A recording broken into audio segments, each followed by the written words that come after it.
This is a place where the oddities of nature take a place in your reality, where the supernatural is second hand, and the monsters and the freaks thrive over your wildest imaginations. This is Unsettling Stories.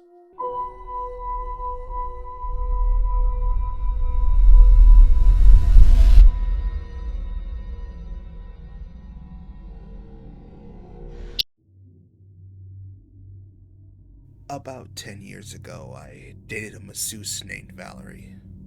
Well, masseuse in training. She was passionate and enthusiastic, and she practiced as frequently as she could. That meant I got a ton of free massages.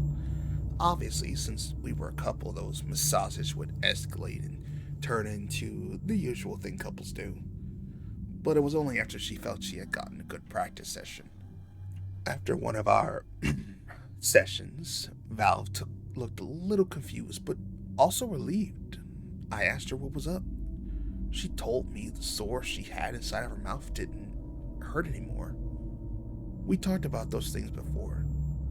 She said they weren't contagious, but thankfully, she had to endure them for most of her life, and they were intensely painful. Sometimes deliberately so.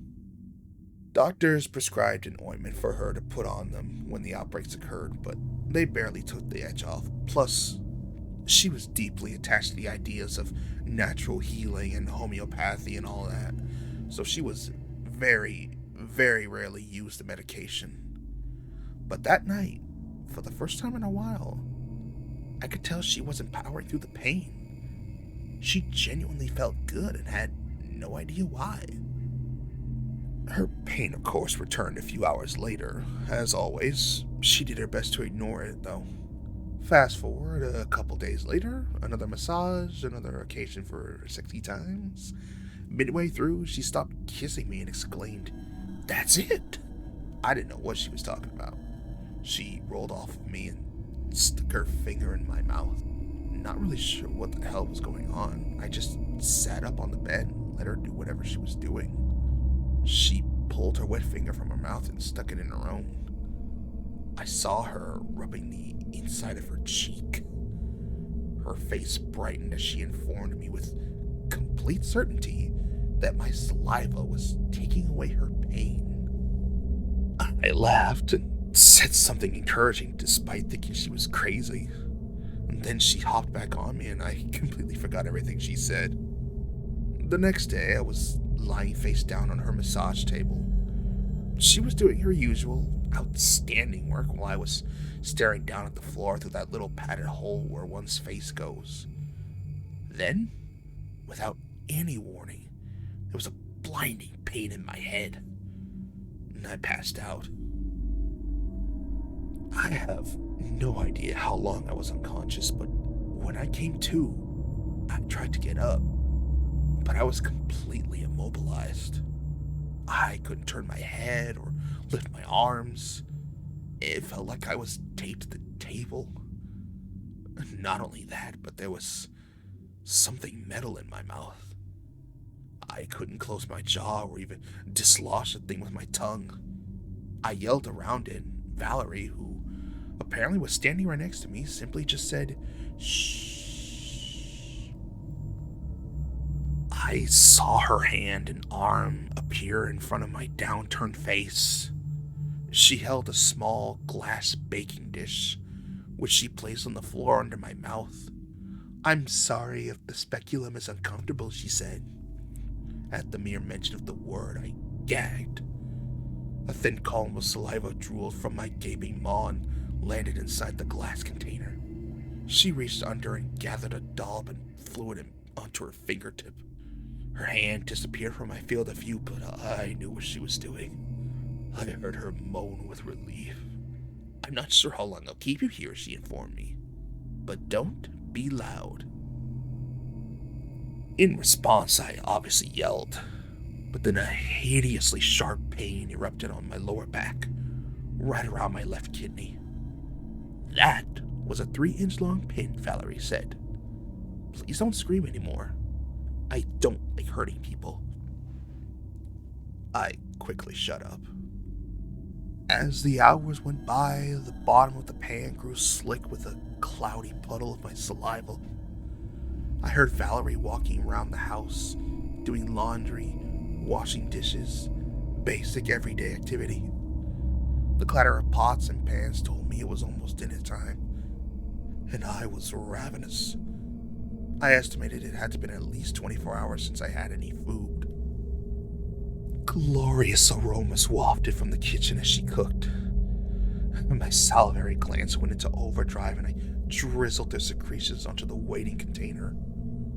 I heard Val walk in and she placed a plate piled high with spaghetti carbonara and what appeared to be a pork chop directly next to the collection pan. Oh, how my mouth oozed. "You can't have this," she whispered in my ear, "but feel free to enjoy the smell." She walked away and turned on the TV in her room. The room filled with sitcom banalities as my body leaked its desire into the metal waiting dish. I almost started crying. At some point, I did manage to fall asleep, but when I woke up in the morning, the plate of food was gone, and the house was completely quiet. I assumed Val had gone to her classes. I gargled out a weak yell, but there was no way anyone could have heard it. I was so incredibly thirsty. The smell of the collected saliva was absolutely disgusting. I could see particle matter dotting in the glass bottom, probably old food that had detached itself from between my teeth. My mouth was terribly dry. Saliva still leaked from my glands, but it was thick, almost like corn syrup. The color was milky gray.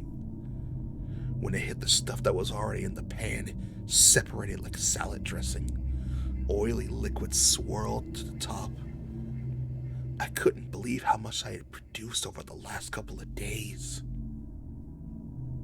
The sound of the front door opening heralded the return of Valerie. She walked over, putting her sneakers in my narrow view. I felt her scratch the top of my head.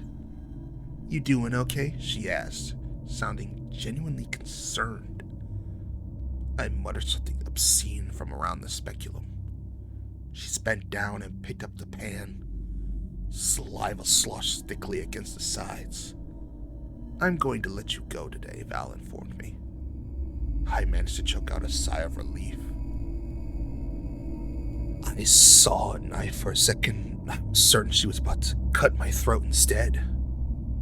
She kept her word and sliced through the duct tape that was holding my head to the table. I craned my neck upward and tried to shake out of the awful muscle cramps. In front of me, I watched Val carefully pour some of the accumulated spit into a glass. She brought it to her lips and took a tiny sip. I almost threw up.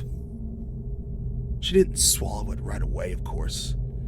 I could see her swirling it around in her mouth and aerating it as if she were a disgusting sommelier sampling a fine Brunello.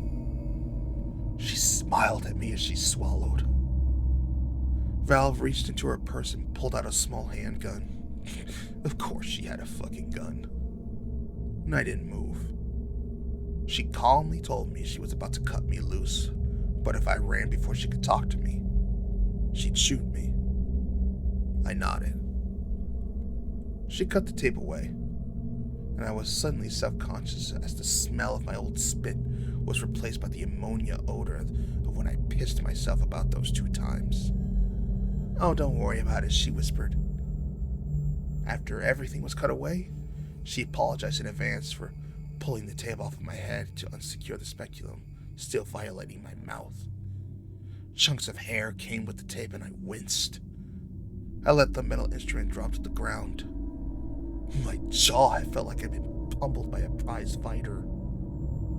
I stood up and Val pointed the gun at my chest. I stretched slowly and then sat back down. She took another sip as she spoke. "When you leave, I know you're going to call the police. I know I'll get arrested. But I just want you to know how much I appreciate what you've done for me. I didn't say a word. She was absolutely insane. She gulped down the rest of the saliva that she had put in the glass and put the glass on the coffee table.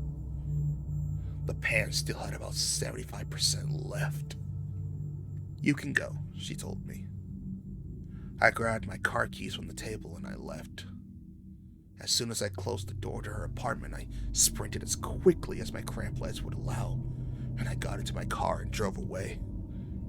As soon as I went home, I called 911 and did my best to explain to them what happened. They said they'd drop by her place and see what was going on, then they'd visit me at home. Sure enough, a few hours later, the police visited my apartment. They told me Valerie was dead. A self-inflicted gunshot wound.